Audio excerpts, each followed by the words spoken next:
In some ways, I think it's quite disappointing seeing these bars because the gold is an exciting element. It has interesting chemistry, and it's just sitting here doing nothing. It's enormously impressive, but it's a bit sad, rather like a mausoleum where the dead gold is sitting, waiting for people to remember it. Could be doing exciting reactions and so on. We're in the vault, the bullion vault of the Bank of England. I've never seen so much gold. In fact, I've never seen so much of any element. So we're standing here, and each shelf here has got a ton of gold, which is worth £35 million at today's price. Tomorrow it might be worth even more. It's very secure. We've been through a whole series of security checks. No money is allowed here to make sure we don't take anything out.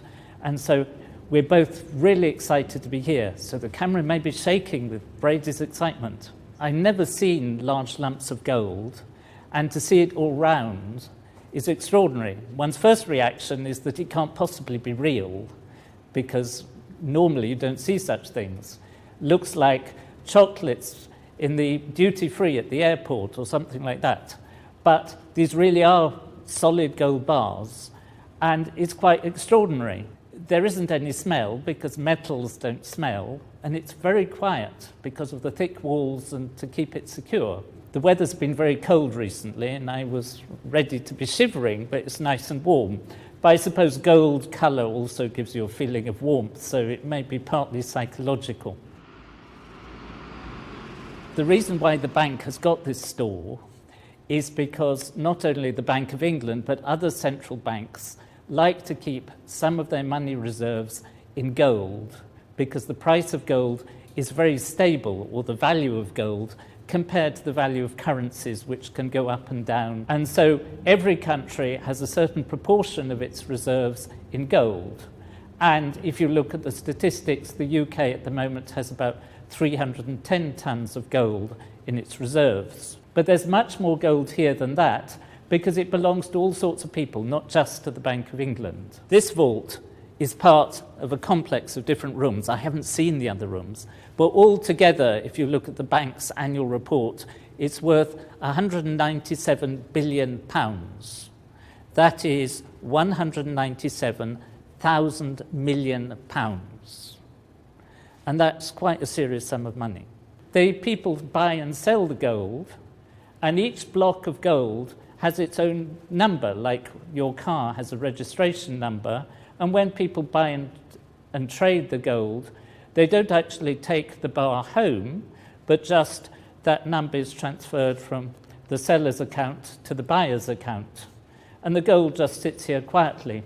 Apparently the oldest bar of gold here has been here since 1916. That's the First World War, nearly 100 years ago.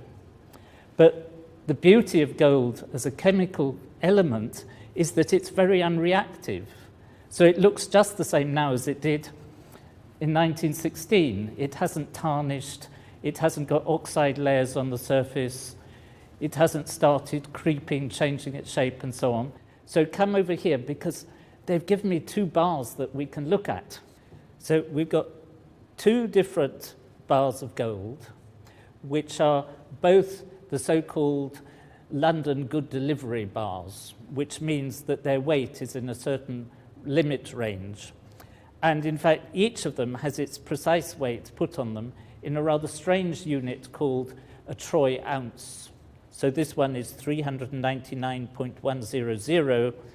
This one was made in Australia, and this one apparently came from Switzerland and is slightly heavier, 400.075. I must say this one looks much nicer. It's polished more, and this one looks a bit like a loaf of bread, but it's rather a miserable loaf of bread, but a pretty fantastic lump of gold. Now, one of the things you know about gold is that it's really heavy, so I'm going to see whether I can actually lift this with one hand. And I can sort of lift it, but not easily. Two hands, it's quite easy.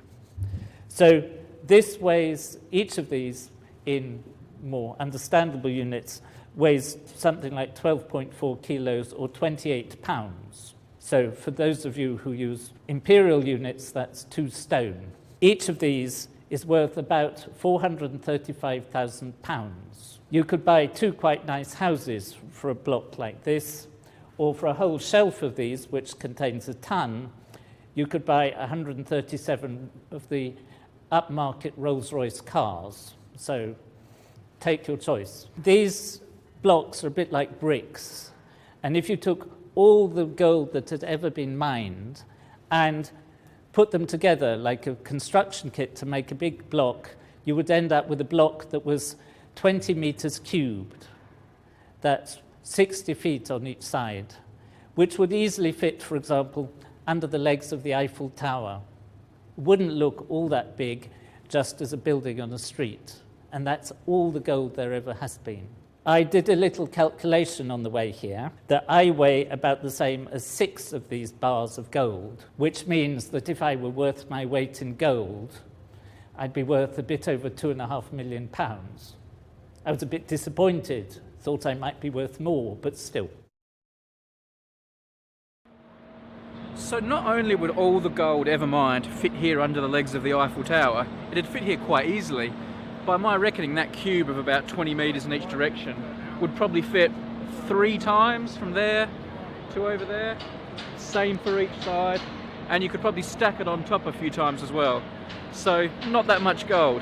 Now we actually filmed a bit more in the vault we haven't used, so stay tuned, we might use that soon. In the meantime, we've made plenty of other films about gold, we've evaporated it, we've dissolved it. You can check them out also.